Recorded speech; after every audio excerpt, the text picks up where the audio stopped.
60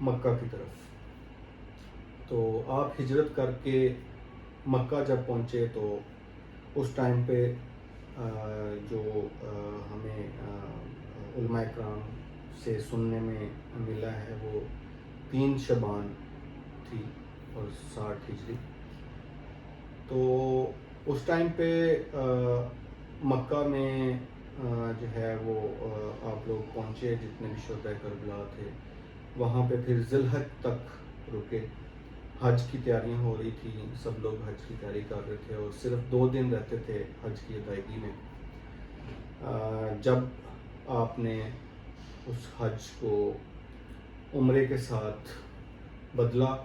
عمرہ ادا کیا اور وہاں سے رخصتی کا فیصلہ کیا. ابھی اس میں بہت ساری کچھ حکمت ہیں اور جو روایات کے حساب سے پتہ چلتا ہے وہ یہ ہے کہ جو یزید کی فوج میں سے یا اس کے ساتھ ملے ہوئے جو بھی منافقین یا مشرکین تھے وہ حج کی تیاری میں جو ہے حج کے لباس میں شامل ہو رہے تھے. اور حضرت امام حسین نے یہی سوچا کہ بھی اللہ پاک کے گھر میں جو ہے وہ کوئی بھی خون خرابہ یا اس طرح کی چیز جو ہے وہ نہ ہو. تو آپ اسی حالت میں جو ہے وہاں سے دوبارہ آپ نے ہجرت کا فیصلہ کیا. تو اس ٹائم پہ جہاں پہ جانا چاہ رہے تھے وہ کوفہ کا مقام تھا, جہاں سے بہت سارے لوگوں نے جو ہے کوفہ کے لوگوں نے حضرت امام حسین کو بہت سارے خطوط لکھے کہ جی ہم آپ لوگوں کے ساتھ ہیں, آپ جو ہے وہ کوفہ تشریف لائیں تو ہم آپ کا ساتھ دیں. اس ٹائم حضرت عبداللہ بن عباس رضی اللہ تعالیٰ عنہ انہوں نے امام حسین کو یہ ڈسکس کیا کہ بھی اس طرح کریں کہ آپ خود تشریف نہ لے کے جائیں وہاں پہ اور آپ ان کو کہیں کوفہ والوں کو کہ وہ اپنی فوج کے ساتھ ہمارے ساتھ شمولیت اختیار کریں یہاں پہ. تو حضرت امام حسین نے جو ہے کیونکہ فیصلہ کیا تھا اور اس کے پیچھے ان کی وجوہات یا سوچ ہوگی تو انہوں نے اس چیز کا فیصلہ کیا کہ ہم لوگ کوفہ کی طرف جو ہے وہ ہجرت کریں گے. تو ابھی کوفہ پہنچے نہیں تھے تو وہاں پہ راستے میں ایک مقام تھا جو شراف کے نام سے جانا جاتا ہے. وہاں پہ جو لشکر تھا وہ رکا اور حضرت امام حسین نے جو ہے وہ اپنے جتنے بھی لشکر میں شامل لوگ تھے ان کو کہا کہ بھی آپ لوگ یہاں پہ سیر ہو جائیں. وہاں پہ چشمے, وہاں کا پانی کافی اچھا سمجھا جاتا تھا. تو وہاں پہ سب لوگوں نے تھوڑا آرام کیا اور اپنے ساتھ جو ہے وہ پانی کی مشکیں وغیرہ بھری, اپنے جو ساتھ جانور تھے گھوڑے تھے ان کو پانی وغیرہ پلایا اور پھر وہاں سے آگے اپنا سفر سٹارٹ کیا. شراف کے مقام سے جب دوبارہ حضرت امام حسین نے اپنے لشکر کے ساتھ سفر کا آغاز کیا اور اس دورانیے میں جو ہے وہ یزید کو پتہ چلتا ہے کہ حضرت امام حسین جو ہے وہ اپنے لشکر کے ساتھ جو کہ 72 لوگوں پر مشتمل تھا اور وہ کوفہ کی طرف روانہ ہو رہے تھے. تو ان کو کوفہ پہنچنے سے روکنے کے لیے اس ٹائم کا جو بھی گورنر تھا کوفہ کا اس کو ہٹا کے ایک عبداللہ بن زیاد نامی شخص کو جو ہے وہاں کا گورنر منتخب کیا, جو سننے میں آیا ہے کہ بڑا ایک ظالم انسان تھا. تو ابھی اسی دورانیے میں جب آپ نے اپنا تھوڑا سفر وہاں سے شروع کیا اور وہ ایک بڑا کٹھن راستہ تھا, پورا ریگستان جس کے آس پاس میں کوئی آبادی یا پانی وغیرہ کا نام نشان نہیں تھا. تو اس ٹائم پہ آپ دیکھتے ہیں دور سے کہ اس ٹائم پہ یزید کا بھیجا ہوا پہلا لشکر جس کی سربراہی جو ہے حر بن یزید ریاحی نام کا جو سپہ سالار تھا وہ تھا. اور وہ سننے میں آیا کہ یزید کا دوسرا یا تیسرا بڑا سپہ سالار تھا. تو اس کو جو ہے وہ حضرت امام حسین اور ان کے لشکر کو روکنے کے لیے بھیجا گیا. جو مختلف روایات کے حساب سے پتہ چلتا ہے کہ 1000 سے 3000 لوگوں کے لشکر کے ساتھ وہ پہنچا. لیکن اس راستے میں اس کو حضرت امام حسین اور ان کے لشکر تک پہنچنے کے لیے بڑی مشکلات کا سامنا ہوا، کیونکہ وہ راستہ پورا ریگستان تھا اور بغیر پانی کے. تو ان کو تقریباً جو ہے وہ 3 دن کا ٹائم لگا وہاں تک پہنچنے کے لیے. اور جب اس کی آرمی جو ہے وہاں پہ پہنچی اور حضرت امام حسین علیہ السلام جو ہیں انہوں نے اس چیز کا نوٹس لیا اور وہ سب لوگ تیار ہوئے جنگ کے لیے. تلواریں جو ہے وہ میانوں سے باہر نکال لیں اور انتظار کرنے لگے ان کے پہنچنے کا. لیکن جب وہ لوگ پہنچتے ہیں تو یہ کیا دیکھتے ہیں کہ وہ لوگ بالکل جو ہے نہ تو لڑنے کے قابل تھے نہ ہی چلنے کے قابل تھے، بلکہ ان کے جو جانور، ان کے گھوڑے، جو ان کے اونٹ تھے وہ بھی بالکل نڈھال تھے اور ان کی پوری آرمی بھی نڈھال تھی. اس ساری چیز کو دیکھتے ہوئے، حالانکہ پورے لشکر کو اور حضرت امام حسین کو بھی اس چیز کا علم تھا کہ یہ لوگ ہمیں روکنے کے لیے آئے ہیں یا ہمیں شہید کرنے کے لیے آئے ہیں، اس کے باوجود جب ان کو اس حالت میں دیکھا گیا تو کیونکہ حضرت امام حسین بہت سخت اور بہت نرم دل انسان تھے، انہوں نے اپنے لشکر کو حکم دیا کہ ان سب آرمی والوں کو، اس پورے لشکر کو، بلکہ ان کے جانوروں کو بھی پانی پلایا جائے. اور اس لشکر میں شامل علی بن طان نام کا ایک فوجی تھا، جس سے بعد میں روایات سے سننے میں آیا کہ وہ کہہ رہا تھا کہ میری حالت اس طرح کی تھی کہ میں پانی پی بھی نہیں سکتا تھا، میں گر رہا تھا بار بار. اور حضرت امام حسین خود چل کے میرے پاس آئے اور انہوں نے جو ہے وہ مجھے پانی پلایا. یہ اس پورے صورتحال کا آپ اندازہ لگائیں جب صرف 72 لوگ جو ہیں وہ 1000 سے 3000 والی فوج جو ہے اس کا سامنا کر رہے ہیں. بہت آسان تھا اس ٹائم پہ ان کو مارنا یا ان کا سامان لینا یا ان کو قتل کرنا، بہت آسان تھا. لیکن پھر بھی ان کے سخی ہونے کا، ان کے نرم دل ہونے کا یہ ثبوت تھا کہ انہوں نے اپنے دشمنوں کے ساتھ بھی یہ رویہ رکھا. اس کے بعد جو حر جو کہ سپہ سالار تھا وہ حضرت امام حسین کے پاس آیا اور کہنے لگا کہ جی میں آپ کو کوفہ نہیں جانے دوں گا، اسی لیے میں نے پورا سفر کیا اور یزید کے کہنے پہ میں آپ کو کوفہ تک ہجرت نہیں کرنے دوں گا یا پہنچنے نہیں دوں گا. حضرت امام حسین نے کوشش کی کہ میں کسی اور راستے سے یا کسی اور طرف سے وہاں پہ پہنچنے کی کوشش کروں. تو اس نے جو ہے وہ جو حر تھا اس نے حضرت امام حسین کے گھوڑے کی لگام پکڑی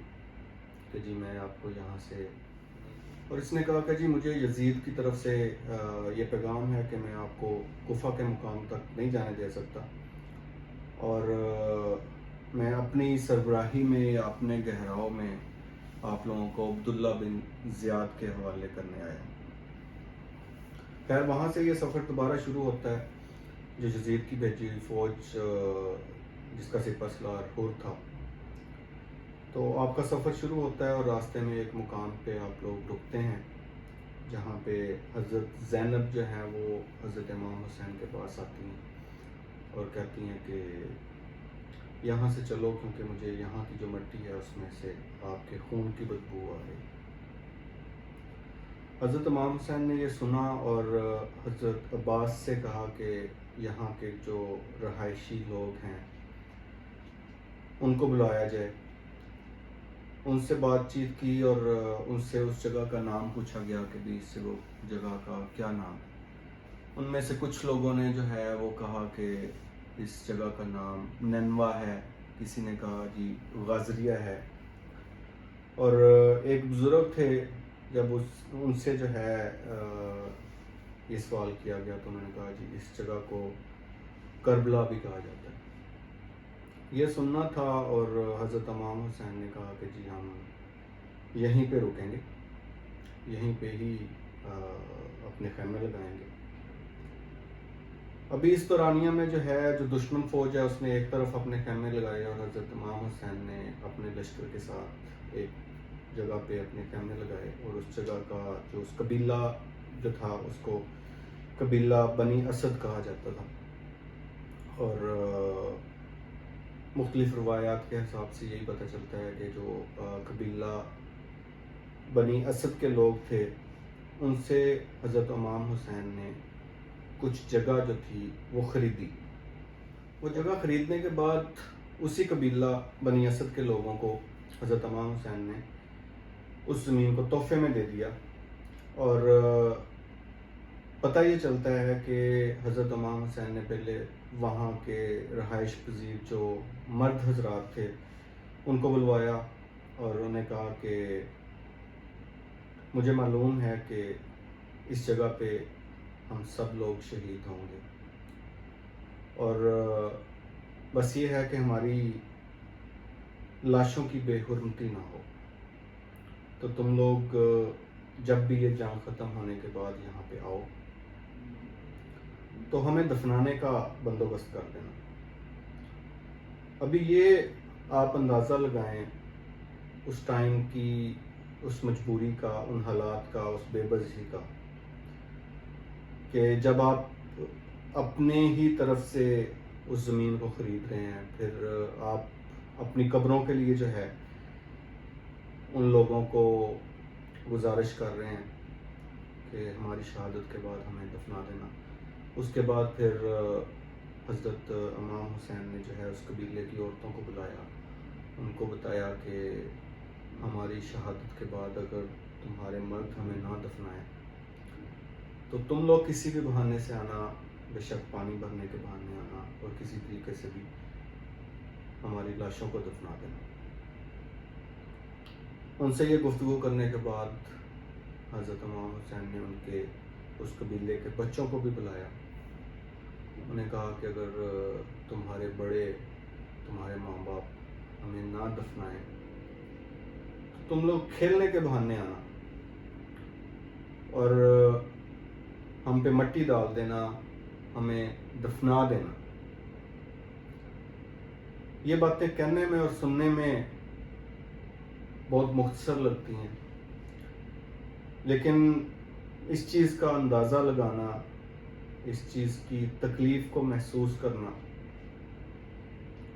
وہ بڑا ایک مشکل عمل ہے، بڑا ایک تکلیف دہ عمل ہے۔ جب آپ کے ساتھ لشکر میں آپ کی بہنیں ہیں، بیویاں ہیں، معصوم بچے ہیں، پورا قبیلہ ہے، پورا خاندان ہے، اس ٹائم پہ بھی اپنے ایمان پہ ثابت قدم رہنا، یہ ایک سچے مسلمان ہونے کی علامت ہے۔ اللہ تعالیٰ بھی انہی بندوں کو منتخب کرتا ہے جو یہ قربانی دی۔ یہ دن تھا 7 محرم الحرام کا۔ 7 محرم الحرام کو ایک سائڈ پہ حضرت امام حسین اور ان کے جو لشکر تھے ان کے خیمے لگے ہوئے تھے، اور دوسری طرف پہ یزید کی جو فوج جس کی سپہ سالاری پر کر رہا تھا ایک سائڈ پہ، اس کے خیمے لگے ہوئے تھے۔ اس ٹائم پہ جو ان کا سپہ سالار تھا وہ اپنے بیٹے سے مخاطب ہوتا ہے، اس کا بیٹا بھی جوان تھا، اس میں شامل تھا اس لشکر میں، اور حر جو ہے وہ اس سے مخاطب ہو کے کہتا ہے کہ میں بڑا بے چین ہوں، مجھے بچوں کی چیخیں سنائی دے رہی ہیں، اور میں خود کو معاف نہیں کر پا رہا کہ میں کس طریقے سے یہ جنگ لڑوں گا۔ اسی دورانیے میں اس نے اپنے بیٹے سے کہا کہ میں نے یہ فیصلہ کیا ہے کہ کل جو ہے وہ میں حضرت امام حسین کے لشکر میں شامل ہوں گا۔ تو جب یہ بات لشکر میں پتہ چلی تو انہوں نے کہا کہ بھی اے حر، تمہیں کوئی بندہ بھی معاف نہیں کرے گا، اس جنگ کے بعد تمہیں مار دیا جائے گا۔ تو اس نے سب کی باتوں کو سنا، لیکن پھر بھی وہ اپنے فیصلے پہ قائم رہا، اور اس نے اپنے ہاتھوں کو بندھوایا اور اپنا جو چہرہ تھا اس کو بھی چھپایا، اس پہ بھی ایک کپڑا بندھوایا، اور اپنے بیٹے سے کہا کہ بھی مجھے جو ہے وہ امام حسین کے لشکر میں لے جاؤ، کیونکہ میں ان کا سامنا نہیں کر سکتا۔ یہ وجہ تھی کہ اس نے اپنی آنکھوں پہ بھی پٹی بندھوائی، اپنا چہرہ بھی چھپایا اور اپنے ہاتھوں کو بھی بندھوایا۔ ابھی جب حر کا بیٹا حضرت امام حسین کے لشکر اور ان کے خیمے کی طرف جا رہا تھا تو وہ کیا دیکھتے ہیں کہ دور سے مٹی اڑ رہی ہے، اور انہوں نے سوچا کہ شاید یہ لوگ جو ہے وہ ہم پہ ابھی حملہ آور ہو رہے ہیں یا جنگ کی تیاری کے ساتھ آ رہے ہیں۔ اس دورانیے میں حضرت امام حسین دیکھتے ہیں اور وہ کہتے ہیں کہ یہ حضرت حر آ رہا ہے، جو ایک ہی دن میں، جس کو کہتے ہیں کہ اس بندے نے ایک دن میں ہی جنت کما لی تھی۔ اس کا جو احساس تھا، وہ بار بار اس چیز کو کہہ رہا تھا کہ میری جو غلطی ہے، یہ سارا کچھ میں نے ہی کیا، ان کا راستہ بھی روکا، ان کو یہاں تک لے کے بھی آیا، اور اس سارے واقعہ کے بعد پتہ نہیں حضرت امام حسین مجھے معاف کریں گے یا نہیں۔ حضرت امام حسین جب یہ دیکھتے ہیں تو وہ حضرت عباس سے، حضرت قاسم سے مخاطب ہوتے ہیں کہ یہ حر آ رہا ہے، اور کسی بندے نے یہ سوال نہیں کیا کہ یہ وہی لوگ ہیں، یہ وہی سپہ سالار ہے جس کی وجہ سے ہم لوگ آج یہاں پہ ہیں، جس نے ہمارا راستہ روکا۔ ابھی ان کے سخی دل ہونے کی علامت، اور ان کے ساتھ جو لشکر تھے اس میں حضرت امام حسن اور حسین کی جو آل تھی وہ چل پڑے۔ حضرت عباس خود سے چل پڑے، حضرت اکبر خود سے چل پڑے، حضرت قاسم وہ ان کو جو ہے ویلکم کرنے کے لیے وہاں سے چل پڑے، اور جو حضرت حر کا بیٹا تھا جو ان کو لے کے آ رہا تھا، ظاہر ہے وہ خود سے تو کچھ دیکھ نہیں سکتے تھے، اس نے کہا کہ بابا میں آگے نہیں چل پا رہا، میں اتنا شرمندہ ہوں کہ میں آگے نہیں چل پا رہا۔ انہوں نے پوچھا کہ کیا وجہ ہے؟ انہوں نے کہا کہ بھی آپ کو لینے کے لیے حضرت امام حسن اور حضرت امام حسین کی آل خود تشریف لا رہی ہے۔ تھوڑی ہی دیر میں دیکھتے ہیں اور وہ کہتے ہیں کہ اب تو میں بہت زیادہ شرمندہ ہوں، ابھی میں مزید جو ہے نا ان کا سامنا نہیں کر سکتا۔ پھر حضرت حر نے پوچھا کہ ابھی کیا واقعہ ہے؟ تو انہوں نے کہا کہ جی حضرت امام حسین خود گھوڑے پہ سوار آپ کی طرف آ رہے ہیں آپ کو لینے کے لیے۔ تو حضرت حر کہتے ہیں کہ مجھے صرف یہ بتا دو کہ حضرت امام حسین کے قدم مبارک کس طرف ہے۔ وہ جیسے ہی حضرت امام حسین گھوڑے سے اترتے ہیں تو وہ آپ کے قدموں میں گر جاتا ہے، اور وہ صرف ایک سوال پوچھتا ہے کہ جو میں نے یہ سارا کچھ کیا، کیا مجھے اس چیز کی معافی مل جائے گی؟ اور آپ یہاں پہ بڑا پن دیکھیں، آپ یہاں پہ ایمان دیکھیں، آپ یہاں پہ حضرت امام حسین کے سخی ہونے کا جو ثبوت ہے وہ دیکھیں کہ انہوں نے کوئی لفظ نہیں کہا، اور اسے کہا کہ بھائی حر ہم نے تمہیں معاف کیا۔ ان کا یہ کہنا تھا، اور حضرت عباس اور حضرت اکبر انہوں نے اس کو چچا حر کہہ کے بلایا۔ خیر وہ اس نے شمولیت کر لی حضرت امام حسین کے قافلے میں۔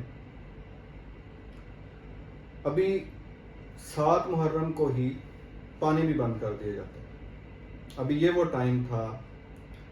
جب 7 محرم سے 10 محرم تک حضرت امام حسین کے قافلے میں جو لوگ بھی شامل تھے وہ پیاسے رہے۔ کہہ رہے ہیں کہ ان کی زبانوں پہ بھی دراڑیں پڑ گئی تھیں اس پیاس کی وجہ سے۔ ایسے میں 9 محرم کا دن آتا ہے، اور بہت ساری روایات سے پتہ چلتا ہے کہ حضرت امام حسین نے ایک دن کی مہلت مانگی یا ایک دن کی مہلت دی گئی۔ ابھی اس میں ان کی سوچ جو ہمیں روایات سے پتہ چلتا ہے وہ یہ تھی کہ اس میں جو آپ کے ساتھ شامل لوگ تھے ان کو اس چیز کا وقت ملے کہ وہ اپنا فیصلہ کر سکیں، اور ان کے ساتھ کوئی بندہ بھی اس جنگ میں زبردستی شامل نہ ہو۔ پھر رات آتی ہے 9 محرم الحرام کی،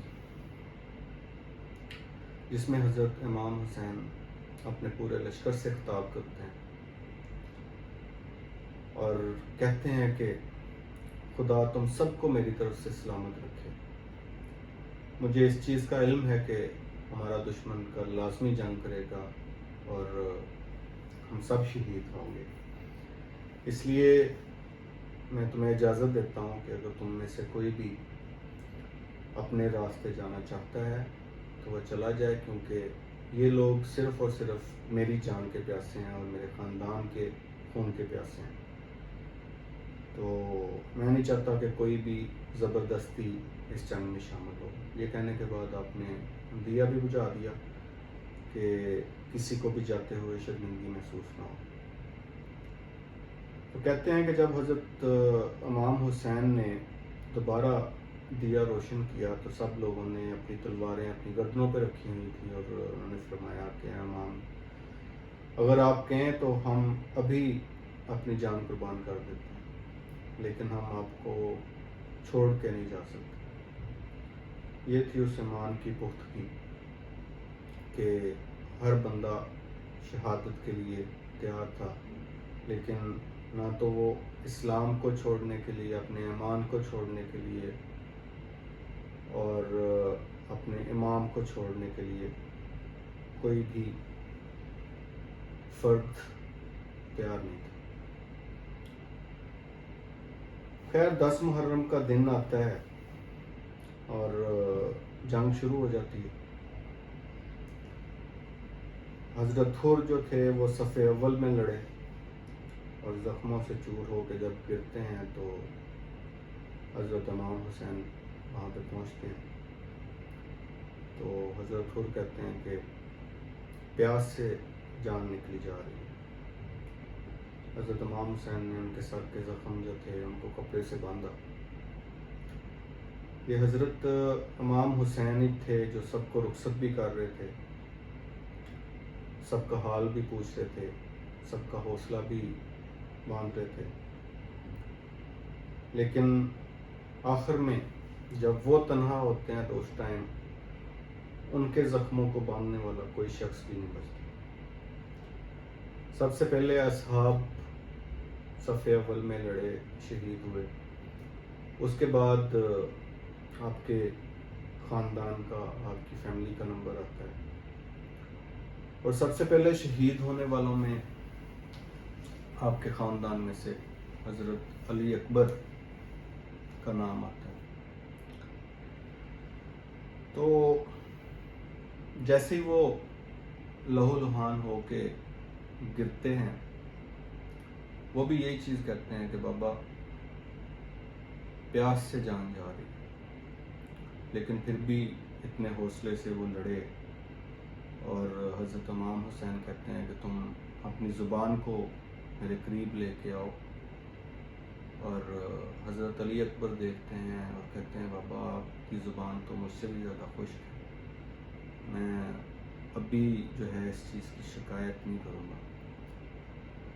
اسی دورانیے میں حضرت علی اکبر کی شہادت ہوتی ہے اور ان کا جو سر ہے وہ نیزے پہ لٹکایا جاتا ہے۔ اس پورے منظر کو شام کی عورتیں دیکھ رہی تھی، جن کو حضرت زینب نے یہ باتیں کرتے ہوئے سنا کہ یہ جوان جس کا بھی بیٹا ہے، جس کا چہرہ جو ہے وہ چاند سے مشابہ ہے، اس کی ماں نہ زندہ ہو۔ تو وہ اس سے پوچھتی ہیں کہ ایسی کون سی بات، ایسا کیا بگاڑا ہے تمہارا ان لوگوں نے جو تم یہ باتیں کر رہی ہو؟ کہتی یہ اس ماں کے لیے آسان نہیں ہوگا جس کا بھی یہ بیٹا ہے، جس کا بھی یہ سر نیزے پہ۔ کہتے ہیں کہ اسی طرح جنگ کی مشقوں میں ایک دفعہ حضرت علی اکبر کے تھوڑا سا زخم آیا تھا اور آپ کی والدہ جو تھی ان پہ غشی طاری ہو گئی تھی، جو ان کو کہتی تھی کہ علی اکبر میری آنکھوں کا نور ہے۔ میری زندگی کی بہار ہے. ابھی آپ اندازہ لگائیں اس ماں کا جو اپنے بیٹے کا سر نیزے پہ لٹکا ہوا دیکھ رہی ہے. کس طرح انہوں نے اس چیز کو برداشت کیا ہوگا. اس کے بعد جو حال تھا یہ تو حضرت علی اکبر اور ان کی والدہ کا تھا. جب آپ والد کی بات کرتے ہیں تو جب حضرت علی اکبر رخصت ہوتے ہیں جنگ کے میدان میں جانے کے لیے تو حضرت امام حسین سے رخصتی لے کے جا رہے ہوتے ہیں تو پیچھے ان کو پھر قدموں کی آواز سنائی دیتی ہے اور حضرت امام حسین چل کے پیچھے آ رہے ہوتے ہیں. تو حضرت علی اکبر ان سے پوچھتے ہیں کہ بابا ابھی تو میں آپ سے رخصت ہو کے آیا ہوں, آپ میرے پیچھے کیوں آ رہے ہیں؟ تو حضرت امام حسین کہتے ہیں کہ اگر تیرا بیٹا بھی علی اکبر جیسا ہوتا تو پھر میں تمہیں پوچھتا کہ تم جیسے بیٹے کو رخصت کرنا کتنا آسان ہے. اندازہ لگائیں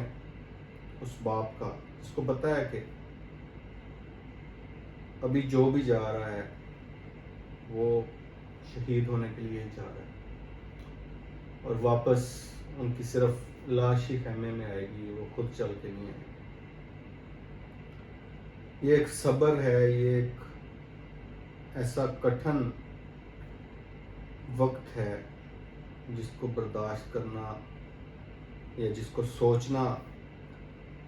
ایک بڑا باعث تکلیف عمل ہے.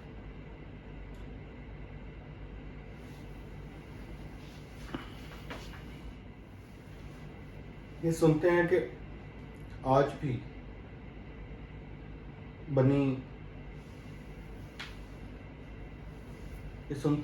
بھی قبیلہ بنی اسد کے لوگ شام غریباں کے بعد وہاں پہ آتے ہیں اور وہ سارا دفنانے کا سامان لے کے آج بھی اس جگہ پہ حاضر ہوتے ہیں. یہ سلسلہ اس وقت سے اب تک جاری و ساری ہے.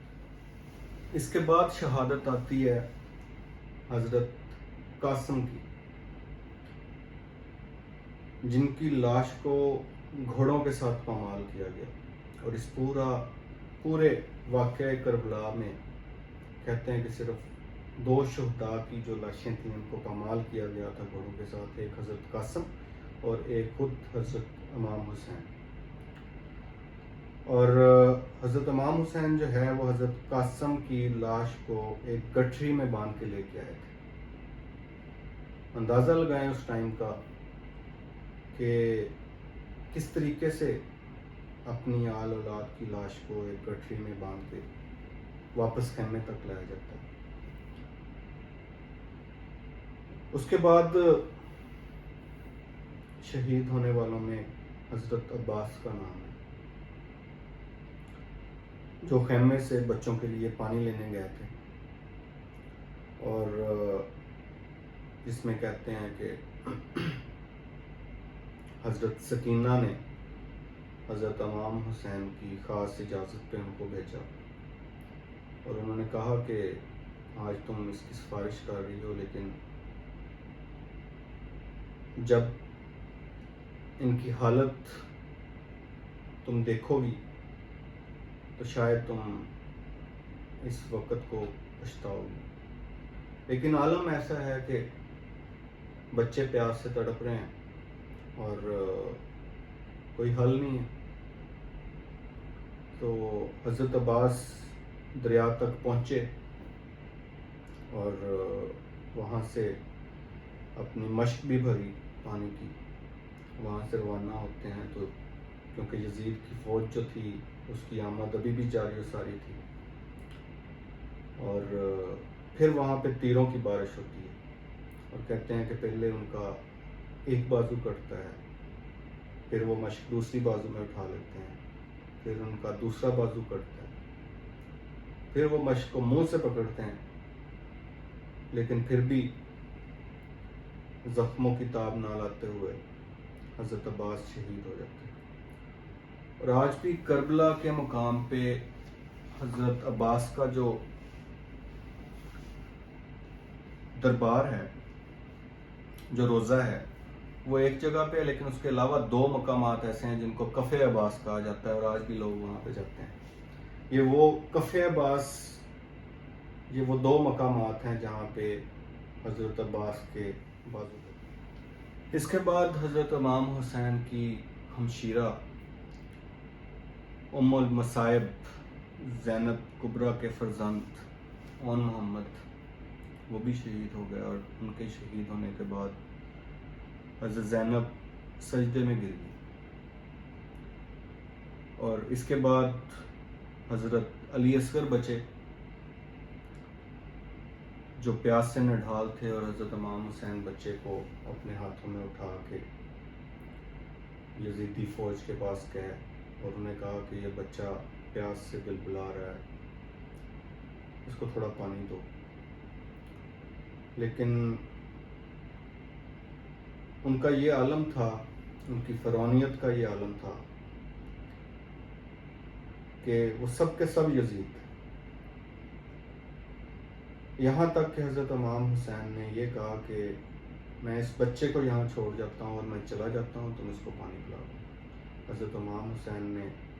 حضرت علی اصغر کو اسی تپتی ریت پہ چھوڑا اور کہا کہ بیٹا یہ میری بات پہ نہیں یقین کر رہے، تم ان کو خود سے بول کے بتا دو، شاید ہو سکتا ہے۔ اس ٹائم کے پہ آپ کی عمر بتاتے ہیں کہ 6 ماہ کے قریب تھی، اور انہوں نے یہ سننے کے بعد جو ہے وہ اپنی زبان اپنے ہونٹوں کے ساتھ لگائی کہ شاید ان لوگوں کو ترس آ جائے، لیکن وہاں پہ عالم ایسا تھا کہ اس کے باوجود انہوں نے یہ آرڈر دیا کہ بھی اب تیر چلایا جائے۔ امام حسین جب وہاں سے آتے ہیں تو کہتے ہیں کہ ان کا جو بہترین تیر انداز تھا، ایک دفعہ اس کے بھی ہاتھ کانپے کہ میں بچے پہ تیر کس طرح سے چلا سکتا ہوں، لیکن خیر وہ آئے ہی پوری آل اولاد کو ختم کرنے کے لیے تھے، اور ایک تیر آتا ہے اور اس ٹائم حضرت علی اصغر بھی شہید ہو جاتے ہیں۔ حضرت علی اصغر کی شہادت کے بعد مردوں میں سے صرف حضرت امام حسین بچتے ہیں، جو خیمے تک آتے ہیں اور اپنی بیٹی جناب سکینہ کے سر پہ ہاتھ پھیرتے ہیں، اور اس طرح سے ہاتھ پھیرتے ہیں کہ جس طرح سے یتیم بچوں کے سر پہ ہاتھ پھیرا جاتا ہے، کیونکہ انہیں پتہ تھا کہ اب میں میدان جنگ میں جا رہا ہوں اور میری واپسی نہیں ہوگی۔ حضرت امام حسین جنہوں نے سب کو رخصت کیا، ابھی ان کو رخصت کرنے والا، ان کو گھوڑے پہ بٹھانے والا کوئی بھی مرد اس خیمے میں نہیں بچا تھا۔ حضرت امام حسین گھوڑے پہ سوار ہوتے ہیں اور 3 دن کے بھوکے ہیں، 3 دن کے پیاسے ہیں، لیکن اس کے باوجود کہتے ہیں کہ جب وہ میدان جنگ میں اترے ہیں تو یزید کی فوج ان کے پاس آتے ہوئے کانپ رہی تھی، اتنی ان کا جو ڈر تھا وہ ان کے دلوں میں تھا، اور اس جہاد کے دوران بہت ساری یزیدی فوج کو حضرت امام حسین نے اپنی تلوار سے قتل کیا، اور زخموں کی تاب نہ لاتے ہوئے پھر گر پڑے گھوڑے سے، اور اسی حالت میں حضرت امام حسین نے جو ہے وہ نماز بھی ادا کرنا شروع کی۔ اس دورانیے میں سنتے ہیں کہ شمر جو تھا وہ حضرت امام حسین کے سینے پہ آ کے بیٹھا، اور اس نے پھر وار کیے اور حضرت امام حسین وہاں پہ شہید ہوئے۔ ابھی یہ لوگ وہاں سے پیچھے ہٹے ہیں، اور یہ سوچ رہے تھے کہ بھی حضرت امام حسین واقعی شہید ہو گئے ہیں یا ابھی زندہ ہیں. اس چیز کو سننے کے باوجود بھی حضرت امام حسین کے پاس بھی جانے کی ہمت نہیں کر رہا تھا. ان میں سے ایک شخص بولا کہ اگر آپ نے یہ دیکھنا ہے کہ حضرت امام حسین جو ہے وہ شہید ہو گئے ہیں یا نہیں تو آپ اپنے گھوڑوں کا جو رخ ہے وہ عورتوں کے خیموں کی طرف کرو.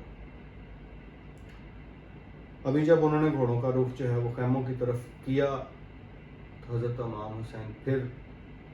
اٹھے اور بولے کہ میں ابھی زندہ ہوں, تم لوگ میرے عورتوں کے خیمے کی طرف جانے کی ہمت نہ کرو. اس کے بعد دوبارہ یہ سارے لوگ, ساری فوج جتنی بھی تھی وہ دوبارہ سے ٹوٹ پڑے اور وہاں پہ پھر حضرت امام حسین اللہ کو پیارے ہوئے, شہید ہوئے, اس نام کے ساتھ, اس وعدے کے ساتھ کہ وہ اسلام کے بھی محافظ تھے, حضور اکرم صلی اللہ علیہ وسلم اور اللہ پاک کے دین کے محافظ تھے, جن کی ان قربانیوں کی بدولت, جن کی ان شہادتوں کی بدولت الحمدللہ ہم سب میں ایمان زندہ ہے اور ہم سب کی دعاؤں میں بھی شہدائے کربلا ہمیشہ زندہ ہیں اور ہماری دعاؤں کا حصہ بھی ہیں. اور ہم سب کی کوشش ہونی چاہیے کہ خاص طور پہ محرم الحرام میں شہدائے کربلا کو, ان کی قربانیوں کو یاد رکھا جائے, ان کے لیے قرآن پاک کی تلاوت اور وہ ان کو ایصال ثواب کی جائے. ابھی میرے خیال سے یہ کربلا کا واقعہ جو ہے اس سے زیادہ کافی لینتھی ہو جائے گا, تو میں اس کے سیکنڈ پارٹ میں اس سے آگے والا جو ہے اس کو تھوڑا ڈسکرائب کرنے کی کوشش کروں گا. السلام علیکم.